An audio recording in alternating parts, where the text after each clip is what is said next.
See, this is what writers do. We make things up to entertain people.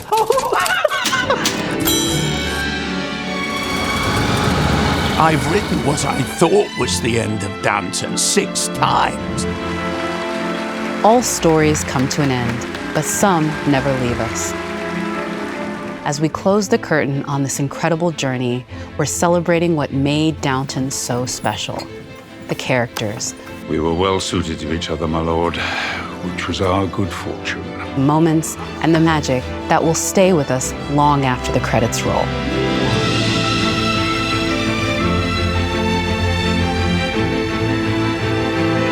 I'm Jacqueline Coley, and this is Downton Abbey, the official podcast. As the final chapter of Downton Abbey unfolds, we're joined by two of the series' most beloved stars, Elizabeth McGovern and Hugh Bonneville. I am English, and I thank God for it. We know. They reflected recently on what it's meant to be a part of a cultural phenomenon that has captivated audiences for over a decade. The very first image that I think sort of lit the internet ablaze when y'all released the teaser was from you, sir. Did you notice this? There's a part in the trailer where you take your hand and you sort of like kiss the bricks of Downton. The message boards were aflutter with what that was totally his idea, the actor. Really? Tell me about Hugh this. Bonneville. I think it's in the script, isn't it? No, Oh, no, it's not? no, It's you my thought of idea. that. God, I'm It good. absolutely was. I remember that. I was like, yes.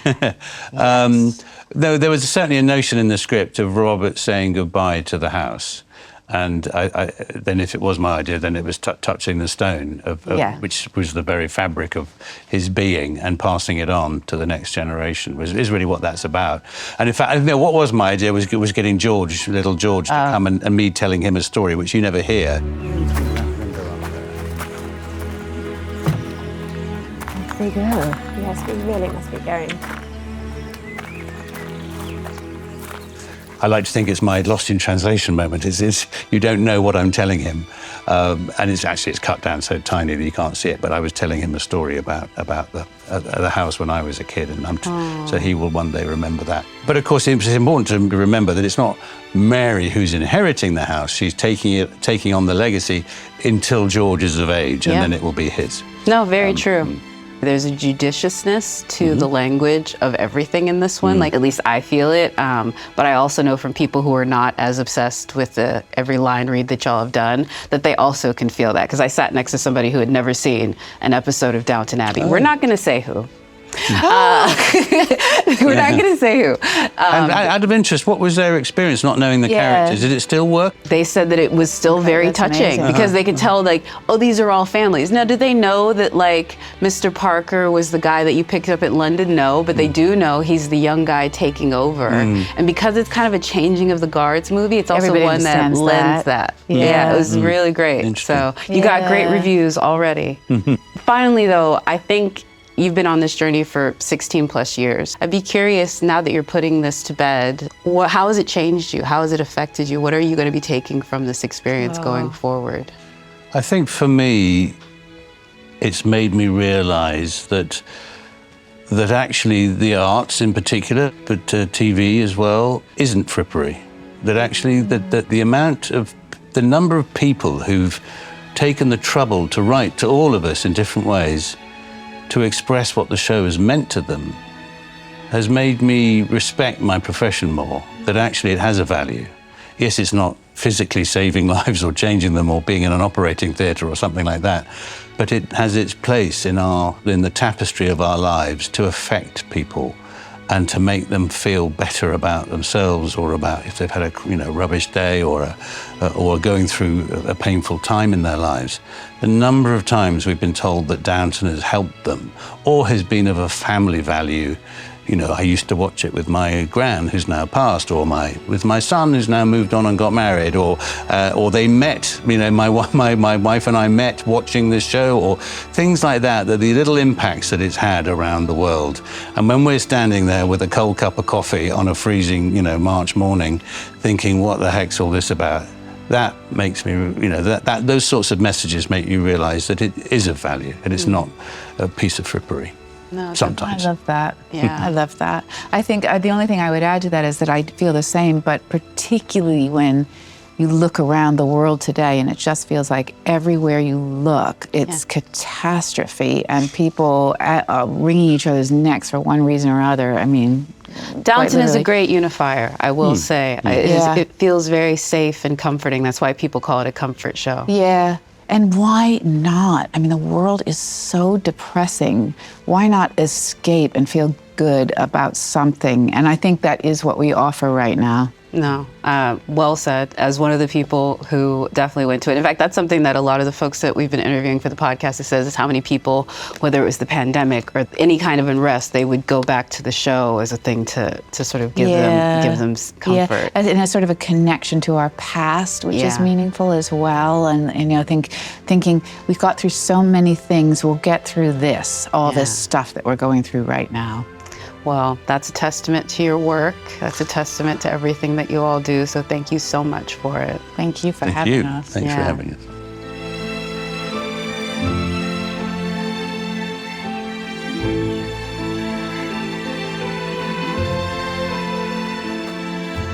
Right, back to work. We move now from upstairs to downstairs. Lesley Nicol, who brought wit and wisdom to Mrs. Patmore, reflects on the deep bond that she shares with her fellow downstairs cast and how Downton Abbey has profoundly changed her life in ways she never expected. I think y'all said you've become like kind of a family. Talk a little bit about the closeness of the downstairs folks. Jim Carter, I don't know if he told you, he comes and does our gardens. Yes, he talks about he was talking about gardening yesterday. Yeah, he's a great gardener. You know, I can bring back as many vegetables as we could eat. Yeah, I like to keep busy. I mean, he literally gets in his car, comes over, we go to the garden centre, he tells me what to do, he says, I might not be able to finish off because of my back, and you go, no, I'll do that digging bit. I mean, it's wonderful, and we are... He's Mr. Green Thumb. He definitely is Mr. Green Thumb. I love this. He's great, and you send him a picture and say, Jim, you know that thing that was dying, should I pull it out, or is that going to be okay? He says, give it a few more weeks. He's a proper gardening doctor. But yeah, just generally... I suppose we have to say here, any cast you join, it may not be that they're all getting on. I mean, we're people, everybody's the same. Any work situation, life's much easier if you all get on. Yeah. And therefore, we were blessed because I was mainly downstairs. I was mainly in that downstairs set, mainly in the kitchen. So I spent acres of time with that little small group of people. And there was never a day when you went, I've got to be with them again, because it was a lovely combination of personally really loving each other, but also there was a pride. People never wanted to go in and do a half-assed job, you know. Yeah. When we realised that there was a proper love for this thing, much more than we expected. I mean, and a global one.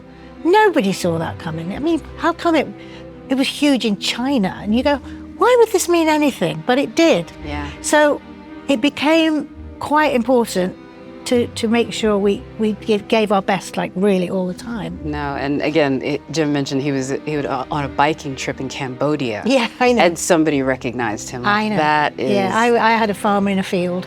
Where were you at? I was at one of the benefits of this experience as well is that we all got involved with our own particular charities, and I got involved with an amazing thing called Animals Asia.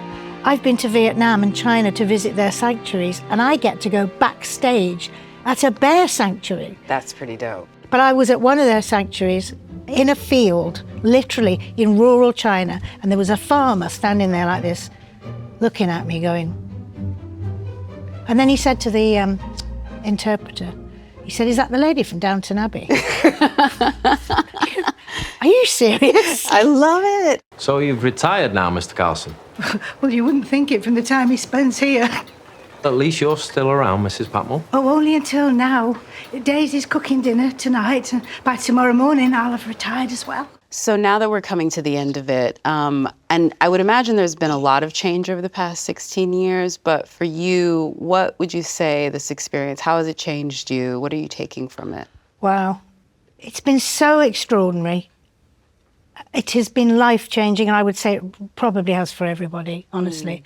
And up to point, even Maggie. I mean, Maggie was already a global superstar. but she hadn't really been in a big TV series, and she was really shocked when she was recognised in Waitrose and didn't quite like it, actually. She said, people don't usually know who I am, so that was a different experience, of course. I was doing fine, but I wasn't. Some people would sometimes say, have I seen you in? All that would go on. Yeah. So they'd know my face, but they wouldn't be sure and all of that. Now it's a very different thing. I'm not recognised all the time. Sometimes I am a lot. It's very random. So that's a thing. But as I said, the charity thing has been really important. We've all had our own ones. We would all go and help each other, regardless of what it was, because we could fill a room and we could make some money. Yeah. And that feels good. So I've really enjoyed actually that you can legitimately give something back for being given the biggest gift as an actor. I mean, this is not normal. Actors they can't expect to have one of these. I'm very aware of that. And I suppose because it's thrown me into all kinds of situations I started very shy as a kid. Oh my God, that's why I became an actor. A lot of people do, because they're being somebody else and it gives them confidence. Our lives are lived in chapters, and nothing's wrong when a chapter is done and a new one begins. It's your time now, and I'm prouder of that than anything. You're the daughter I never had. I'll treasure those words. I will. As Downton Abbey comes to a close, for Joanne Froggatt, the story's happy ending feels like a beautiful reflection of the lasting bonds formed both on screen and behind the scenes. By the end of the movie, I think viewers are left with a hope. There's a moment where Lady Mary Michelle is stood alone. I felt this real wave of, oh, it feels lonely for her. And then something else happens in the scene, which I won't spoil. And then you go, oh, no, it's not. It's wonderful. It's beautiful. She's going to be fine. She's going to be fine. She's going to take the bull by the horns, and she's going to be the best that Downton could have. Yeah. So, yeah, I feel like everyone kind of gets their ending. And Julian did a very good job of making sure we get to see all of that. And over 16 years and some incredible, your life is happening at the same time you're shooting this show. How have you changed over the course of the series, and how has it changed you? I don't know how the series has changed me, but obviously over the course of 16 years, you would hope, and hopefully I have developed as a human being. So, I mean, 16 years, you do change a lot. Well, especially the age that I started filming. I was 30 when we started filming. No, I wasn't. I was 29, sorry. I was 29 when we started. I was 29 when we started filming the first season. From that age to your early mid-40s that I now am, I mean, you change so much. And I think how Downton's changed me with this fantastic group of people that I've been lucky enough to come back and work with again and again, and how we've all developed as people over that time, as ourselves, the actors, as well as our characters. It is like a family because, we've been through so much together and we've shared so much together, and that's changed my life for the better, and I'll always be grateful for that, for the people I've met and the relationships that we've built. That's the thing that will stay with me. Here's to the triumph of Downton and my beautiful wife. Oh, here's to all of you who brought it off. Here's to Mr. Carson for swallowing his principles. Oh, I shan't sleep a wink tonight. And here's to Her Majesty for taking pity on Mr. Molesley. For a moment there, I thought I was headed for the tower. You're not coming round to him, are you? It was decent of her, Daisy, when she could let it spoil things. Not everyone's like Robespierre. Let's hear it for the King and Queen. The King and Queen! You've seen the final film. Is it that last scene with Mary that you're most excited for fans to get to see? It's very sweet. Mary and Anna have a really lovely goodbye. And it's not a goodbye, it's an au revoir. But it's, I do love their moment they have together at the end of the film. It got me when I saw it. It really did make me emotional, because I felt like I was saying goodbye to working with my friend for 16 years as well, which I am, Our time playing those characters is over, and what a time it's been, what an amazing journey and experience it's been for all of us, and we've all shared that together. And it's so rare that you do that in this industry for anywhere near that length of time. It's such a special, unusual thing, and I feel so blessed to have had that experience with these people. It really, it's been amazing. I do have one thing I'd like to ask, if I may. Of course. What is it? When the baby's born, might you consider being the godmother? I should be honoured.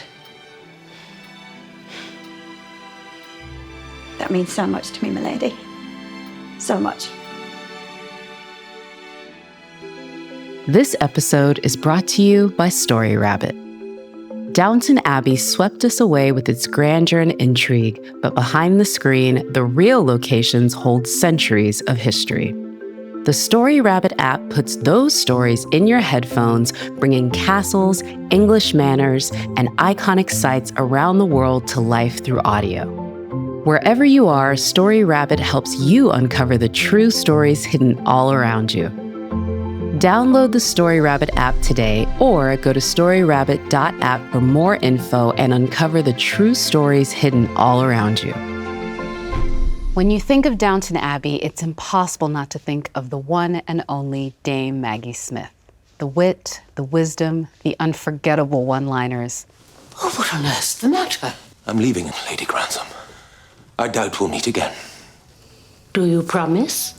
Though the Dowager Countess may no longer walk the halls of Downton, her spirit lives on in the hearts of the cast, the crew, and fans around the world. Once again, here's Elizabeth McGovern and Hugh Bonneville on Working with Dame Maggie Smith. I think folks will be happy to get when they see this one is how much both Dame Maggie Smith as a person, but also her character of Violet echoes throughout this film despite their absences. What was that like for both of you? I'll start with you, Elizabeth. I think when we lose people in this life, we don't lose them. She's still there. She's there around every corner. And I really feel it in the movie. And you feel it especially toward the end. And what really made me cry is when we dedicate the movie to her. You know, everything she did, everything she gave, everything she represented is reverberating in every whole passageway, every shot. And so it's, you know, it's kind of in homage. Yeah. What about you, Hugh? I completely agree. She, of course, we said farewell to her as a character in the second movie. Dear Mamma, you were always so much cleverer than me. True. But don't let that come between us now. And so the references to her were there in the third movie, but it's worth remembering that she didn't pass away in real life until after we'd finished shooting. So it's now become this tribute to her. And the caption about her is actually still within the action of the film. So it could actually take you way out of the story, but it doesn't. It seems totally fitting that there's still a few beats left to go in the story. But it does, honour her. And she, as Elizabeth says, is such a presence. And each of us, I think, at some point, certainly of the family, has a reference to her in some way or other, which could have felt overladen, but actually, as circumstances have turned out, it feels utterly fitting and respectful. So while her one-liners aren't there, her presence certainly is. Goodbye, Mamma.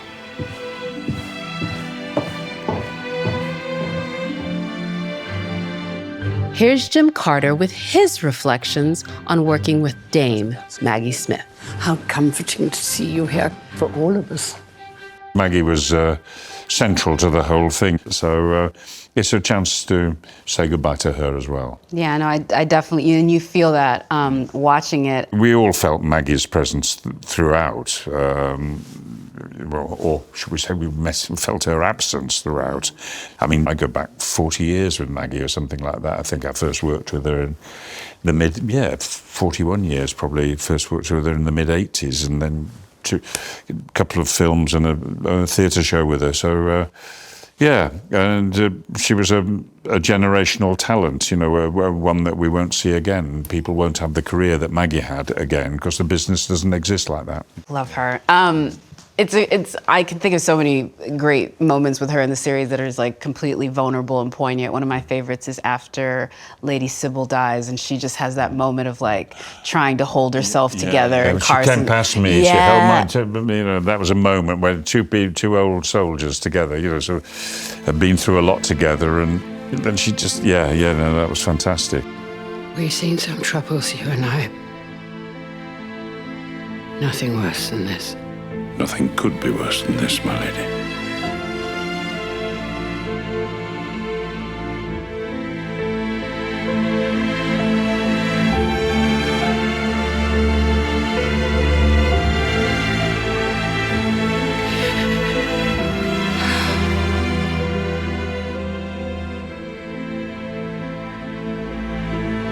Dame Maggie Smith left a lasting impression on everyone she worked with. Here's production designer Donald Woods. When did you have those conversations about how the portrait is going to be sort of put into this? Because a lot of big moments with Maggie's portrait, and that's like a thing.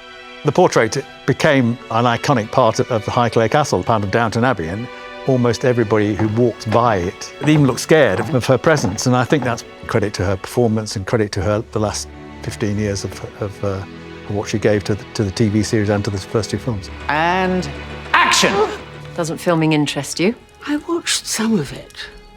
I'd rather eat pebbles. I feel like her presence obviously echoes throughout the entire film as well as everything that Downton Abbey is. I think it's her legacy. I mean, she was one of the greatest actresses that's ever been. And when you see her work and when you see her perform, you read a page and you think, I don't get it, but she just elevates every single line, every single look. I mean, it was a privilege to watch her work and to be part of a small part of her fantastic career. But I mean, she is missed, and this film's a homage to her career and to her as a person. When I think about that world of long ago, when I was a girl in my first crinoline, in those moments I feel as if I've been transported to a different planet.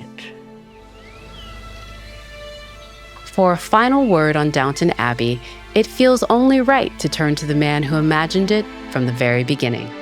Here's creator, writer, and the guiding force behind the Crawley legacy, Julian Fellowes. The end of Downton is quite a definite statement, when in fact I've written what I thought was the end of Downton about 6 times, because we were making a show at a time when most people thought period drama was dead and there was no real audience for it anymore. The audience was middle class, over 60, nobody was going to watch it. And that really was pretty firmly drummed into us all. Looking back, in a way, the fact that we got our first choices on more or less all of the cast should have been an indicator that we were onto something, because it was extraordinary. I mean, Maggie Smith had never done a sort of ongoing series. She'd done 1 or 2 incredibly prestigious televisions with 3 episodes, but nothing like that. Once we'd got Maggie and Hugh Bonneville and Jim Carson, it was clear that we were going to get a top cast. And that was very important to us because it meant that our guest stars were going to be first rank as well. I don't want to sound too modest. I thought we'd made a jolly good show and we had a terrific cast, and I thought we would find our audience. I did believe that. But I thought that would probably mean we made 4 series and that was that. What was in a way the great surprise was when a year later America released it and they absolutely adored it. And, we had this huge audience in America. And then suddenly we were showing all over the world and we had this really colossal support. The film was a surprise to be the first film, but, it did well, which of course in show business is the only thing that anyone cares about. And so it seemed quite natural to go on to a second and now on to a third. But I feel 15 years is a kind of unit in a way, and it feels quite complete. I mean, I'm not saying we'll never see Downton Abbey in any other form. You know, we may. And it may be reconceived with a different structure or whatever. And anyway, one should never say never. But I think it feels natural and right that we have made the journey with the original concept and the original cast. So I'm rather pleased about that. Every time a place like this passes to the next generation, it's a victory in itself.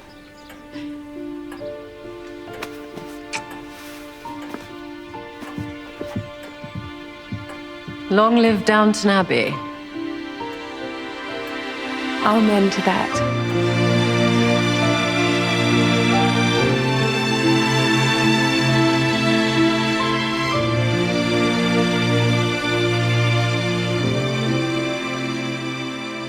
Whether you first visited Downton in 1912 or walked through the front door in the cinema, the house, the family, and the world they created have stayed with us. So, as the curtains draw, we raise a glass to the house that gave us history, heartbreak, and home. I'm Jacqueline Coley. Thank you so much for joining me. This has been Downton Abbey, the official podcast. Be sure to check out Downton Abbey, the grand finale, in theaters now. To get new episodes one day early and for other Downton Abbey exclusives, be sure to sign up for free to be a Focus Insider at focusinsider.com. The Focus Features Experience Sweepstakes. See Downton Abbey, the grand finale, plus one more film to start earning rewards. Watch all 5 for a chance at the ultimate cinephile experience and invite to 2 Focus Features film premieres around the world. Downton Abbey, the official podcast, is a production of Focus Features and Treefort Media. I'm your host, Jacqueline Coley. From Focus Features, our executive producers are Angela Vesagas and Jocelyn Brown. From Treefort Media, our executive producers are Kelly Garner and Mary Chalenza. Our lead editor is Martin Applebaum. Our lead audio engineer is Matt Dyson. Our associate producers are Aidan Brooks and Jada Williams. Additional engineering provided by Jeff Neal and Anthony Laurie. Additional production support provided by Mia Fernandez and Gabriel Skolansky. Special thanks to Julian Fellowes, Gareth Neen, Liz Trubridge, Carnival Films, Jam 96, PMA Film and TV, and Framework Studios.